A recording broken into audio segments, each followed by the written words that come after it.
my dad used to tell me that when you lose hope, it's the end of the world. So each day at a time, each moment at a time is very, very, very important. And you cannot live in anxiety thinking about the future, and you cannot live in regret thinking about the past. It's easy to say, I'll say that. It's just like remembering when you're in that phase. Hi, and welcome back. I am thrilled to be here with Dr. Bagaria. She is going to share with us more from the perspective of an endometriosis surgeon who has been trained with such an integrative perspective. And most importantly, she has a special interest in really centering the client and her experience and her family's experience, keeping herself valued as a part of the whole experience, which, if you've ever interacted with or had surgery, that's not generally what surgeons are known for in terms of being, really thinking about the experience of the person navigating surgery. But I do see a very significant shift, even among surgeons, especially in the world of endometriosis, as we understand how this is a whole system disease. So, welcome, Dr. Bagaria, and tell us a bit more how you got into this and how your perspective was framed. Thank you, first of all, Jessica, for having me. It's my pleasure to be here. A little bit about my journey. So, I have lived in both worlds, in the eastern and the western side. So, I grew up in India, has done my training there, but wanted to do something more. There's always an inner side of you which wants to do more. So, here I am, applied, and everybody told me it's so difficult to apply a surgical branch. But I was like, if I don't try, 10 years down the lane, I'll regret about it. So here I am. Did my training here, and then I worked as a generalist at the Mayo Clinic Health System in Austin, Minnesota. I worked as a generalist for 6 years. And in my role, I've taken care of women from pregnancies to their 80s with pessaries and everything. But I also saw a good amount of people who were suffering with pain. Mm. And that two main like dyspareunia, prolapse issues and these things as well, and they were ashamed to talk about it. I was very lucky that in my first year, I was preparing for my oral boards. So I took a course where I learned how to check for pelvic floor muscles and tenderness. And I was Mm. amazed to see that some people have it and some people don't. And then when I sent them to pelvic floor PT, which I was very fortunate to have done in Mayo Clinic Health System, that Mayo is very blessed to have that thing.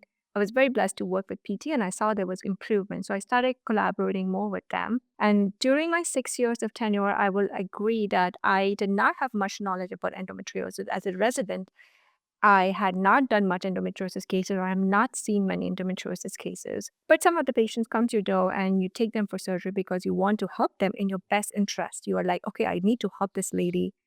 And I have done some incomplete surgeries myself. I did not do Mm. ablation, Mm. but I've done like just drainage of the cyst, leaving the ovaries behind, or just giving them little symptomatic relief.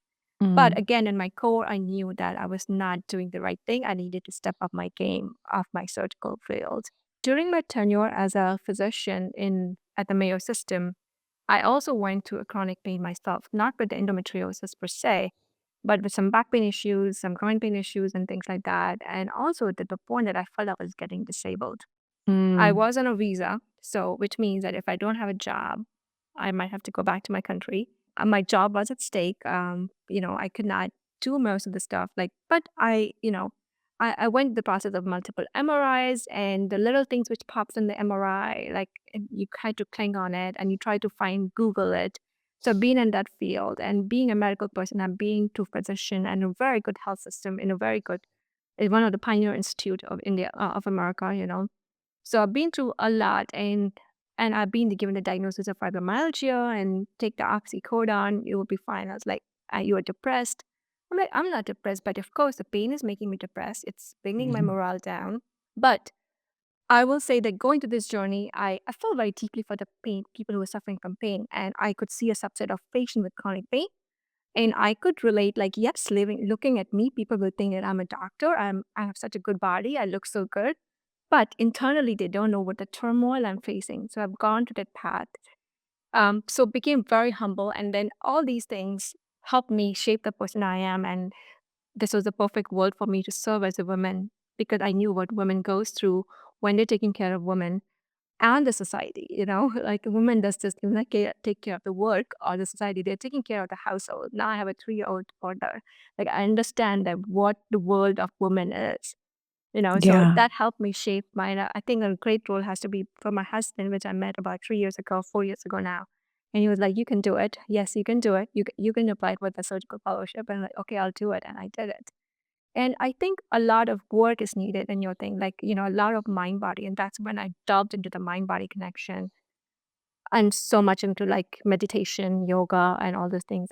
This is kind of integral part of me. And that really helped me. I love your story because I think many practitioners end up coming to the work that they do because of their own experience. So, as a clinician, as a physician, you were clear, you understood what was going on with you biologically, and yet it was very easy as a woman to dismiss you like, oh, this Hmm. is just Yeah. fibromyalgia, you need antidepressants.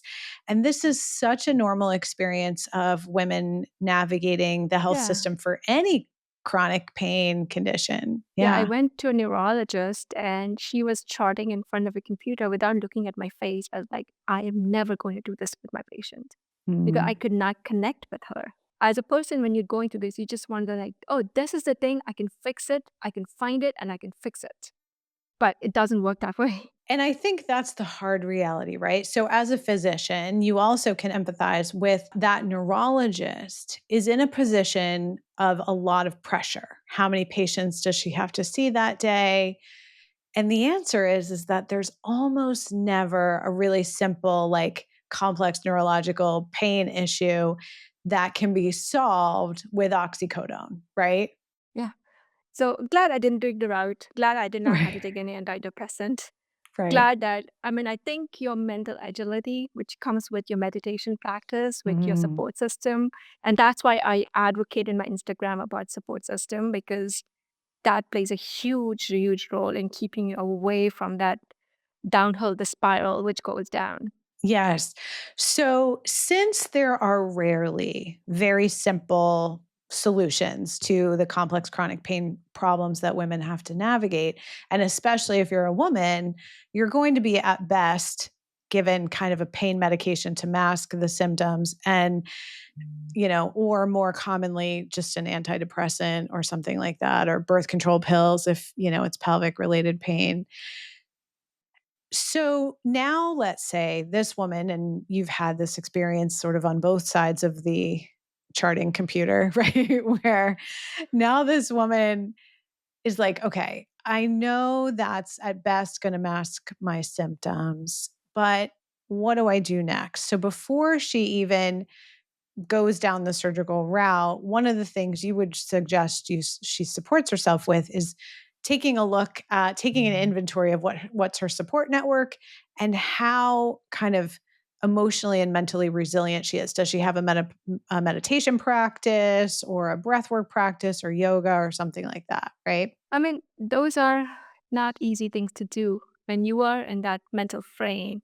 But I think the thing which keeps you going is that one day I will be okay. Mm. My dad used to tell me that when you lose hope, it's the end of the world. Yeah. So each day at a time, each time, each moment at a time is very, very, very important. And you cannot live in anxiety thinking about future and cannot live in regret thinking about the past. It's easy to say, I'll say that, but Mhm. it's just like remembering when you're in that phase. Well, and it's essentially a practice. So it's very easy to get pulled into anxiety about, will I ever get better? So, in your Mhm. journey, how long did it take for you to feel significantly less pain? 6 years. Hmm. Yeah. And so that can feel like a really long time. Having lived with complex chronic illness myself, when you're in the middle of it, and the reality is you don't quite know when or if you're going to be like what your status is going to be, when you're going to get better. I think there's some real value in people like you and I talking about the fact that as health professionals, It's actually a little bit easier to maintain hope because we know about such a wide range of tools that a lot of people aren't aware Not of. not really. Honestly, no. Whatever Mhm. tool I found it, I Googled it. It is just one after the other. Not my Mm, physician.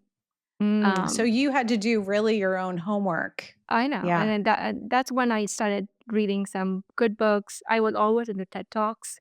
I always Mm, listened into how mind can heal the body. Most of the things which I did was not given to me by my practitioners because they had no clue what was going on, you know? yeah. Yes. So, so true. I think most people with chronic illness, just the difference I think is that you and I maybe knew to keep looking. Whereas people who are just showing up at the health system or showing up at their surgeon's office, and the surgeon's like, well, I can help a little bit, or let's go to surgery. And if you're not better in 6 weeks, like, I don't know what happened, or take this medication, it's going to solve the problem. We knew to keep looking. And so I think the fact that there's an opportunity to keep looking, that eventually they will find someone like yourself who holds the space for them. In a sense, what you're doing, even as a surgeon, is your coaching. You're holding the space of there's possibility for you to feel better than you feel now. Correct. Yeah. You have to maintain, it's very, very important to maintain that hope up and think about this shall too pass. Each day at a time, people are going to judge you. Not everybody will respond to you. You don't need a whole group of people. You just need two people to support you. I can't tell you how many times my dad had to fly from India just to support me because I could not cook, you know? Yeah. So just having two people in your life is more important. Having that fake is important. And it's not a quick fix. Meditation, your journaling, these are not quick fixes. It takes years of practice, but eventually it does happen, or it does changes your perspective, how you look at life. And it also changes your brain, right? So that Yeah. actually physiologically changes the pain too. So I think what's really important is that there's this challenge in how we speak about this, because the reality is it's not like all in your head, like this isn't true or Yeah. you're making Yeah. it up or whatever, but it is kind of all to some extent in your brain, and the driver of the nervous system and the interaction between the nervous system and the immune system and the digestive system and how that triggers inflammation is a real physiologic change that can be over time improved with things like meditation and journaling and mindfulness practices. So I love that idea. Okay, so if someone's listening to this right now and either they're a clinician, we have a lot of clinicians who listen, or they're a person living in pain, or both. You can be both, right? We're both Yeah. You examples can of be. that. You can be both. And they're like, okay, I've been dealing with this for 2 years. Where do I start? Step one, inventory. Do you have two people on your side? Everybody else, don't explain to them, don't talk to them about it. Doesn't matter. You got your two-person support network. If you have three or four, even better, but that's all you need. True. I And know. then next, what would you suggest? I will say keep up the resilience. Resilience is important. I will say as a physician, I thought of suicide Mhm. because I could not do the things I wanted to do. Again, this is Mhm. a very deep side of me I'm explaining because I want women to feel empowered about it. Mhm. But when you're in that spiral, you think about that because as a young person, you want to do a lot of things. You Mhm. see other people doing it and you feel your morale is going down, right? It's very important. So it's very, very important to have those two people in your life to keep, to have your cortex, your prefrontal cortex thinking about this is not right. I need to find way. Listen to TED Talks. Mhm. So there are lots of things in social media. You can consume all the negativity from the social media and you can consume all the positive things on the social media. And the Mhm. good thing about YouTube and all these things is that when you start looking for things like mind, body, things like that, it starts feeding you those. So, Mm. you don't have to Google. So, Yeah. social media again, but in the right way. I'll say being mindful. Yes, it is there, but it is going to heal. Giving Mm. positive affirmations it's very, very important to keep your mind on cycling, like always in your mind, something is going on. I am a huge fan of chanting. I can't explain the scientific reason of it, but at least when I was in pain, I would just go and walk in the nature and I would just chant with me. And there's nobody in Minnesota, there's nobody. So you can just chant, Mhm. not like Yeah. loud, loud, but because it does have an effect on your body and your chakras and things like that. I believe in all those science. Um, Mhm. so chanting is a very good thing. And just speak your problem to God. Sometimes you just speak it. That gives you the mental strength and agility to keep going on. It's very, very important. And just keep doing your stuff. I did not stop working. Nobody in my work family was very good. They were very supportive. But I'll say that nobody kind of knew, or not the patient knew what I was going through. Keep Yeah. doing the stuff. Just being positive always and keep just trying to find. So I've taken a lot of courses on chronic pain, things like that. So I kind of know about all those things a little bit. So those things are very, very helpful. In the moment, it may look that nothing is working, but the day comes when it clicks. Mhm. This is very Yeah. important. In that moment, you feel nothing is working, nothing. And Yeah. I would say also, pain psychologists are good. Like if you find a good pain psychologist, they can help you rewire your brain. Those are good people. Not that I have done it, but I know that these are very, when I'm taking courses, they are really good people and they can help you with somatic tracking and things like that. Absolutely.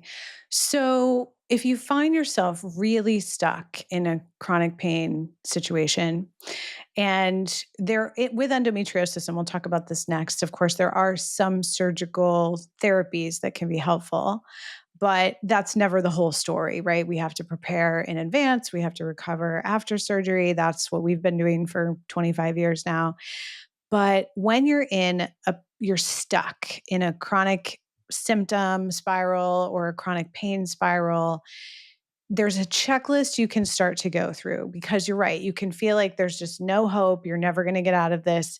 And it takes commitment to the practice over time. But I've seen this thousands of times at this point where, like you said, few months of practice, and then it begins to click. And then the pain declines a little and a little more, and then it goes back up, and then it's a little more, and it's a little more, and it's inconsistent. But you begin to it's easier to maintain the hope because you've seen some movement. So you've gathered your support network of two people. Sometimes it can be valuable to keep doing the work at the level that you can, just to kind of tether yourself to something outside of your situation if you can. And then the strategies that you brought from your traditions in India in terms of going outside and chanting, journaling, all the mindfulness practices, prayer, things that cross that east west divide, if you Yeah. will. And what happens with kind of meditation and chanting is just basically changing your brain waves and centering you.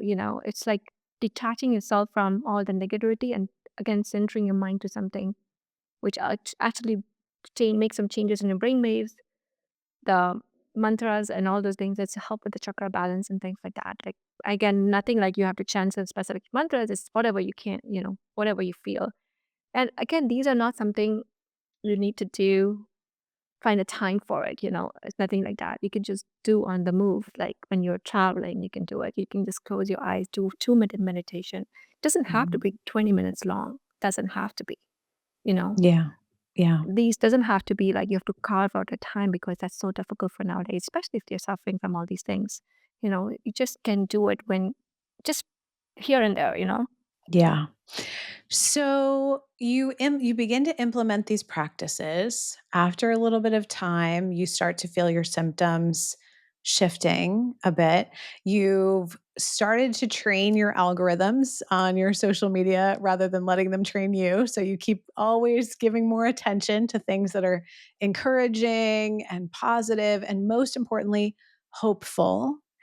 Now you have a client who has been doing a fair amount of those things. She's been working with a coach or a mental health professional in pain management, but she likely has endometriosis looking at her history.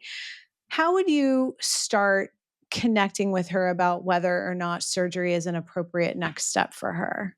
Yeah. So when a person comes to me for endometriosis, I mean, I listen to their story. I try to put it's a pieces of puzzles because most of the symptoms of endometriosis, they're very vague. Like, Mm, bloating is kind of symptom of almost everybody. Everybody feels that. Everybody's having some constipation or diarrhea. So, but you try to put the puzzle pieces together. You try to listen their story, know them about a whole, like how long this has been going on, how it is affecting their life, how is the cycles being like, how is the path of fertility being for them. All these things are important to know. And when you start putting these puzzle pieces together, if I think it is more in terms of endometriosis, I'll definitely talk about surgery. And the reason is because, yes, you can do all these things, but they are like putting band-aid. Sometimes when you have a disease, you need to remove that disease, because this is mhm, a surgical issue. If you remove the mhm. disease and then you continue to work on all these things, it will have a better effect.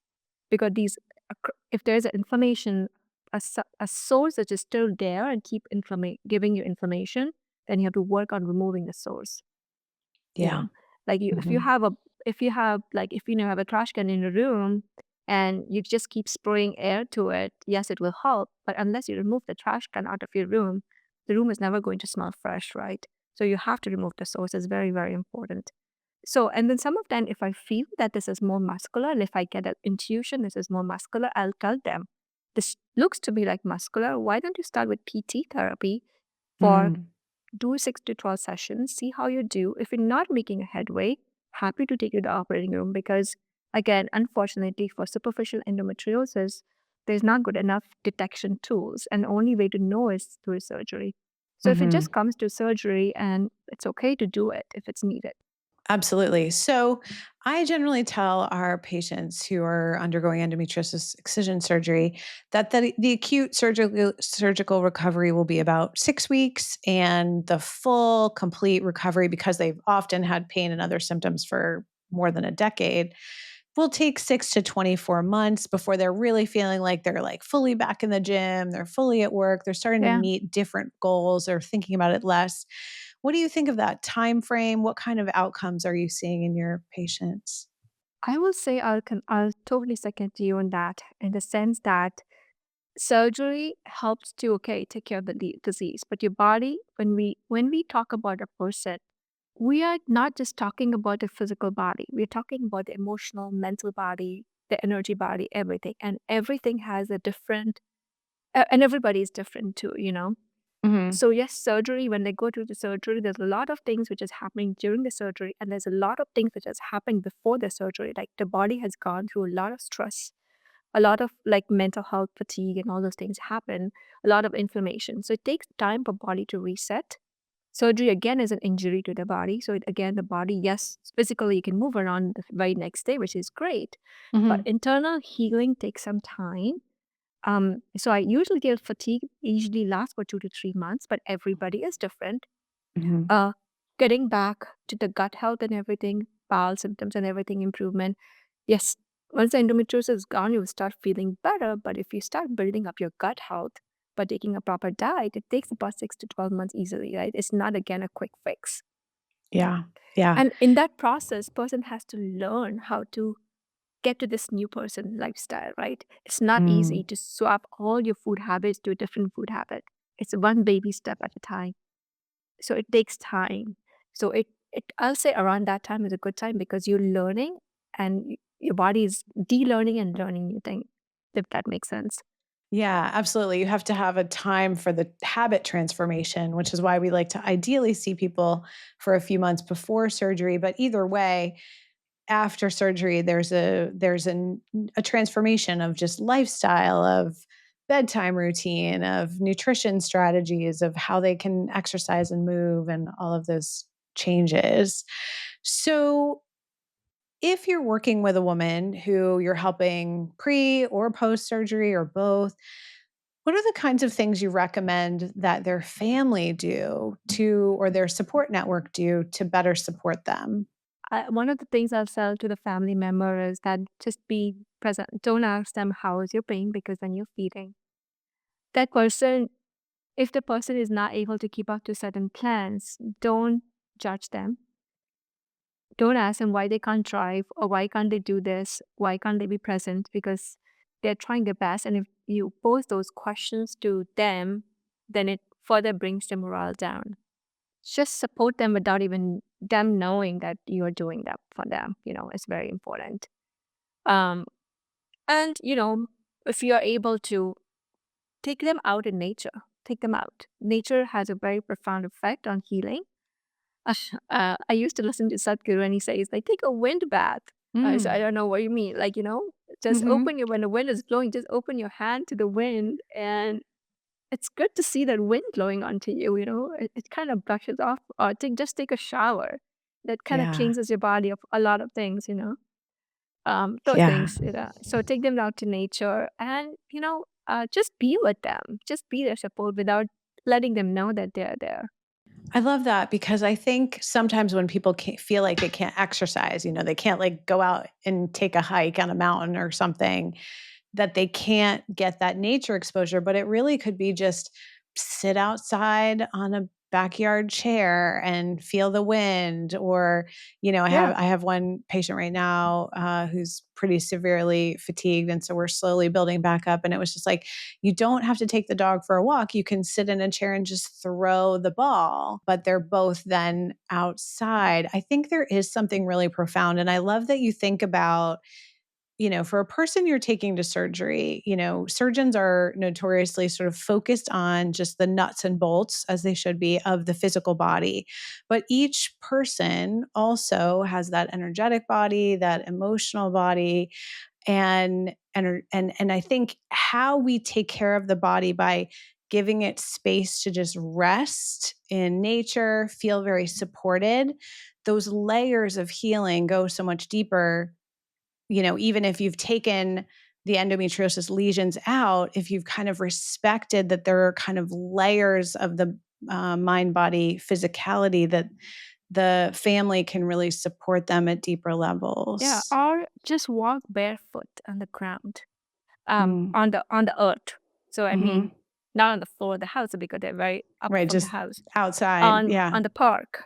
Hmm. Again, not the tradition, but it's basically for 5 minutes as grounding practice, because then Hmm. your brain waves is becoming one with the waves of the earth, and Mm. that has a calming effect on you. Absolutely. And I think there's that patientness about s- even kind of relaxing and slowing down the mind and body, because there's a lot of productivity pressure, working in a fast paced um, medical profession. There's a lot of work pressure. There's a lot of social media. Everything's fast, fast, fast.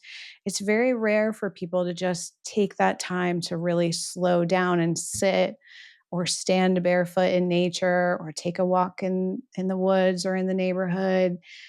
There's a very important neurologic healing to that I think directly impacts chronic pain. So as you were healing, what were your favorite ways to experience those kinds of tools? For me, again, for the parks, Minnesota, I'll just go and just sit in the park. I will spend 2 hours walking if I have time. Again, if my schedule permits. My favorite thing was waking up early in the morning, lighting a lamp before Mm. my God or before anything. Again, I'm not very religious, but I'm spiritual. Mhm. And just sitting and meditating, or I just have a lot of good music playing in the background. And with those music, it's always some chanting or some instrumental music playing on. Those things were very easily accessible. You don't have to walk out of the room. I used to go and exercise whenever I can. Again, depending on my situation. I will exercise. When I was pregnant, I did yoga almost every single day, waking up at 5 a.m. So I had a Mm. teacher from India. We used to connect virtually, and I used to do it every day. It was great. I mean, I think those things are important. Talking to your family every day, even Mm. though they were far, I would just call them every day and connect with them. If I'm having a rough day, I'll call my brother or my sister and talk to them. Yeah. I think having that support network, and I think us as practitioners can really facilitate the family being a stronger support network, because it can be hard on them too, Mhm, it when is. especially someone who is really a Oh, yeah. productive member. If the family wants to be more supportive, and you've experienced this in your life and with your patients, how would you support them? I think one thing is like, when these are going this spiral thing, giving them hope, giving them constant reminder, that you can do it, and helping them do the things they want to do by doing the way they don't realize that they're not doing it. Like, when you have like when my toddler started to do something and I make her feel that she did it, but I actually did it, you know, kind of in that way, sneaky way. Mhm, mhm, And then just helping, mhm, everybody's different, trying to see how can you push them forward? Because when they are in that state, they don't want to do any damn thing. But once they do it, they feel better. So trying to see how they can push them out of the house or how they can push them to do things which they want to. Because you do get fear. Like if they have certain dreams and they cannot pursue it because of XYZ reason, because they always have a fear in their mind, helping them mhm. navigate that fear and making them feel that everything will be okay and giving them that encouragement to go forward with their dreams, I think is very, very important. Absolutely. So I think for those of us who are practitioners working with people with chronic illness, one of the most important parts of our job could be really supporting the family to be more supportive, because people who have chronic illness and have kind of lost the support of their families struggle so much more than someone who might just have one or two friends, like, or family members just really helping and showing up and bringing meals and sitting outside with them. It just makes such a dramatic difference to their Yeah, I mean, recovery. that is good. And sometimes just pushing them forward out of that hole, like, Mhm. pushing them in such a way that, yes, they can do it and let them do the things that they enjoy. And they will not even know in that moment that they're doing it, right? Yeah, absolutely. Well, thank you so much. I really think your perspective and both your personal experience and your merger of mind body tools, both Western and Eastern yoga, chanting, walking in the parks in Minnesota, even if it's snowing, I would imagine. Um, you bring such a peaceful approach. And I really think that patients will be in good hands because you're thinking not just about the surgical precision, but about the whole experience of recovering from a complex chronic illness. Yeah, that's very important. I think most of the practitioners, I think it's very important for practitioners to acknowledge what the patient is going through. Absolutely. So, where could someone find you if they wanted to do more work with you or see you as a patient? So I have my Instagram account. I also have a YouTube channel. And then I work with pelvic rehabilitation medicine. So they can easily message me on Instagram, like DM me, or they can go to a website and they can connect with me, or like, find the doctor and they can connect with me there as well. Okay, wonderful. We'll put all of that in the show notes as well. Thank you so much for being here. I really enjoyed our conversation. Likewise, thank you for having me. It was a pleasure.